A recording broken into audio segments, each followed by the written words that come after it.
Welcome to the hottest movie review on the internet today, the A-List Review. I am your host, the game changer, Wes Troop, and I'm here today with another movie review. Well, ladies and gentlemen, this movie came out back in July, and I just didn't get a chance to go see it in theaters. This movie came out on DVD about a month ago, and I'm just getting around to catching up to watching it now. So you can tell I wasn't really hepped up for this one. But I'm going to review it anyway, because ladies and gentlemen, here's my review of the 2016 crime drama, The Infiltrator.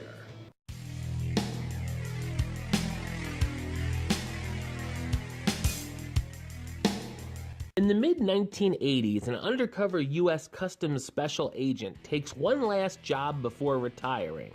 He poses as a money-laundering businessman to infiltrate one of the world's largest drug cartels run by Pablo Escobar.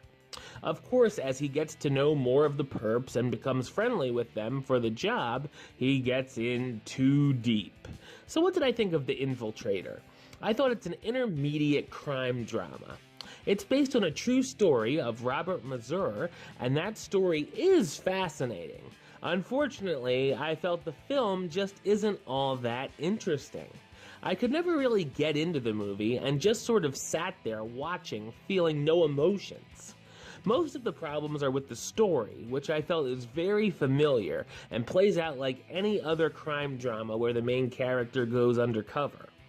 I also thought the film lacked tension, and even though you know he's dealing with some nasty bigwigs, I never really felt he was in much danger or didn't really feel the stakes were that high. Of course, the undercover life begins affecting his actual family life at home, which leads to more cliches and a few scenes that seemed very unbelievable. One of the most interesting things about the movie is Robert making up that he has a fiancée so he doesn't have to have sex with a stripper, seeing as he's married in real life. This leads to him being given a fiancée for cover, who's also an agent on her first undercover job. I really would have liked to have seen a little more of the storyline of the fake couple and their friendship with one of Escobar's higher-ups and his wife. I felt there were quite a few problems with the film's editing, and the pacing felt very off, making it a very long 2 hours, and caused me to become bored throughout. The cast do give good performances, and are much better than the script they had to work with. Bryan Cranston stars as Robert Mazur, the agent posing as Bob Musella, a money launderer who gets into the inner circle of a cartel. Of course, when we see Cranston in a role like this, it's hard not to compare it to Breaking Bad, which made me just sort of wish I was watching an episode of that instead. Also in the cast, John Leguizamo as Amir Abreu, another agent who goes undercover to infiltrate the cartel. Benjamin Bratt as Roberto Alcano, one of Escobar's higher-ups who becomes friends with Bob. Diane Kruger as Kathy Etz, the agent who's assigned to become Bob's fake fiancée, and Juliette Aubrey as Evelyn Mazur, Robert's wife who feels he shouldn't have taken the job.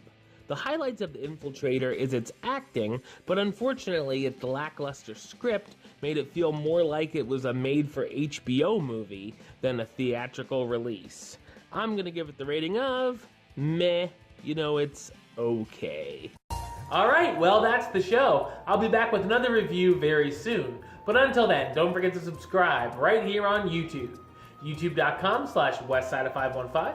You can like the show on Facebook, Facebook.com/WestTroopAlist. And of course, you can follow me on the Twitter or the Instagram @WesAlist. Until next time, Troop out.